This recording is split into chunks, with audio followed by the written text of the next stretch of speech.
Proshare Research recently released its confidential report focusing on the topic, the headache of missing targets. With me to discuss this topic is Tope Babalola of the Economic Desk. Great to have you, Tope. Otis, thank you for having me on today. Always nice discussing economic issues with you. Same here. Now, when we look at this particular confidential report, the topic, the headache of missing targets, comes to mind. And I would like to understand the central thrust of this report. Well, just like most economies, policymakers are actually driven by targets. Yes. And therefore, such target itself is also a measure of their own performance. So what we did this particular time, especially with this particular edition of Proshare Confidential, was that we weighed the targets in terms of inflation, in terms of growth, from 1993 against the actual performance. And what we found that it showed that over those times, Nigeria has hit its inflation target 6 times, whereby it has only hit its growth target 7 times. 6 for inflation, 7 growth. For not growth. Even up to half. Not up to half. Not too good. And the reality is that it also shows 2 things. That one, over those periods, you've also had a scenario whereby growth itself has been high. And it has been very high. You also had scenarios whereby you've also had very low inflation. And in such circumstances where you had very high inflation, you also had, shockingly, you also had very strong growth. Let me remind, there's a particular time. That's a kind of paradox. Paradox, yes. In 2002, yeah. Nigeria had its inflation. Its inflation as at that particular time was 12%. Its growth level was 14%. That's the highest growth level ever. That was highly paradoxical. Now, a year prior to that time, 2001, was that Nigeria's inflation was 16%, and we had a growth level of 6.5%. Now, what we found out over those years was that because you had strong macro reforms in terms of debt. Don't forget that's when we had to have this debt reform. We also had this fiscal rule. We also had issues that also bound down from the exchange rate. We moved from the initial crawling peg system, whereby we also had introduced the all Dutch exchange. These were substantial reforms that also paved the path for growth. And that also, all these reforms were preconditions for growth. And that was important. So that's what we did, was that we were able to weigh inflation in terms of policy targets, and also in terms of the actual performance over those periods. When we look at the issues around inflation, I mean, particularly for what you said, particularly of 16% inflation, and then you see had growth at around 6%. The factors around this inflation and, of course, the policy response from the report, what were the key takes? Well, the key takes, like I said, was that over those periods, we had high inflation. But let's not forget that we're also rising from a period whereby, as at 1999, we had inflation as at 0.5. So we're rising from high trajectory. And therefore, we also had strong fiscal spending, because that was then the reemergence of democracy. So you had Our Fourth Republic was back on. So you had strong spending. So one of those was strong fiscal spending, also drove some of this inflation. And because you also had growth, you had a reemergence of also a middle class, strong spending, consumption also emerged.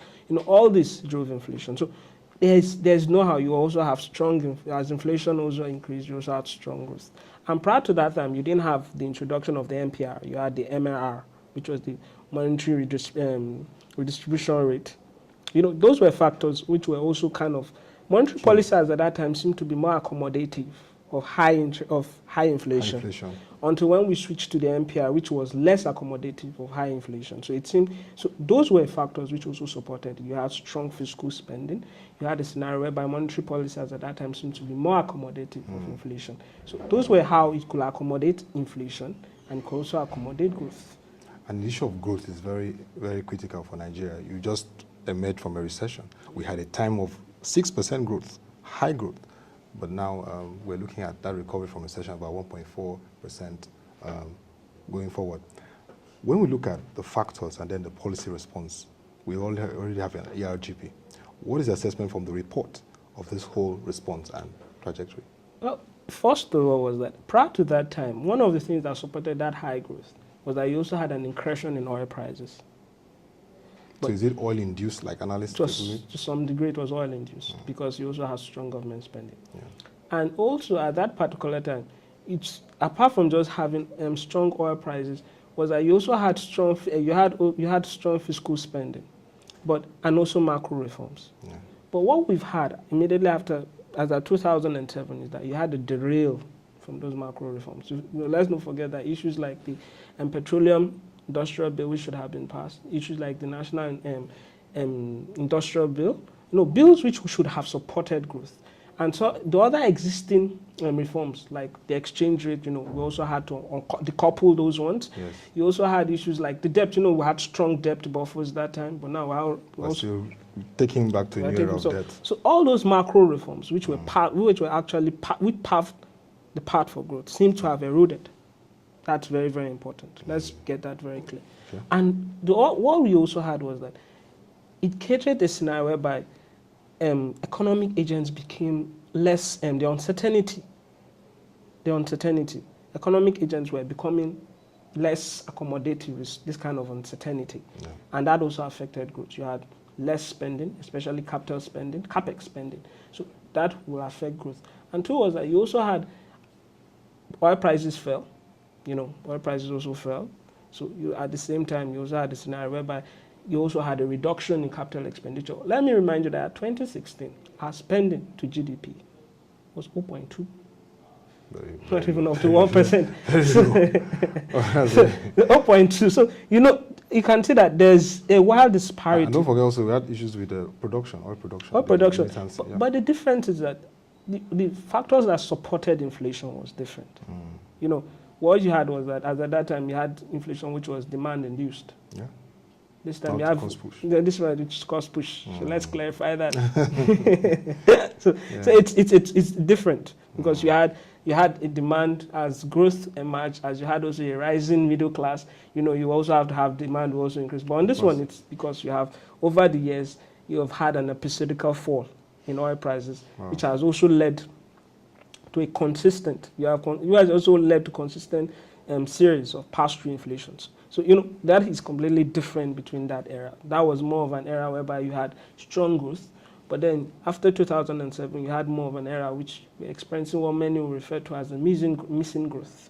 And even with this recovery, which is more oil-induced, when we look at the reports, we're talking about impact on the people, the populace.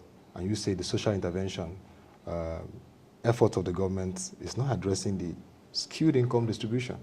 When we look at it from this report, what are the pathways? We have a model that this government looked at, like Brazil, the Lula model. You just took it from my mouth. Yeah. There are two models to it. You could have the Lula's model, which could emphasize on trying to induce demand. Therefore, you give more, you kind of give handouts out. Then you have the supply side, which is more about investing more in people. You want to therefore invest in SMEs. You want to give access and credit accessibility to the informal sector. That was another model. That was the particular model used by the ASEAN countries. Yeah.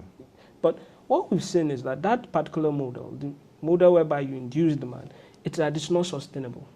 It's not sustainable. It's really not sustainable. Even though every government in its economic policy wants to uplift people from poverty, that's why they always want to go out to vote. Well, but the reality is you also have a scenario whereby it creates fiscal deficits. Yes. Brazil is a good example of that. Big example now. But the other part is that when you spend on you ensure investments, you ensure you improve your human capital, you also ensure that there's an accessibility to credits. We had done that before. That was also part of the reforms. It was stated in that report, where you had the SMIDANs, you had the needs during the Obasanjo's era. That was also very important because it also created this pro-poor policy. Yeah. Pro-poor policy. So Nigeria should emphasize more on investing in human capital.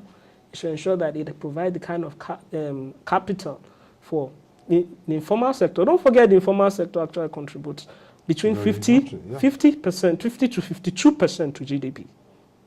which needs to be captured, You need to- incentivized, and engaged. And that was one issue India even raised in their World Economic Forum. Yes, that's very important because you have to provide capital to those people. Yeah. And therefore, if you run a proper policy which is more driven about increasing supply, just like that, and ensuring that people, the supply chain also looks at it, also improves your global supply chain and your human capital, it's better off because it also allows you to diversify your economy better because what you're also having is you're also, one way or the other, you're also producing.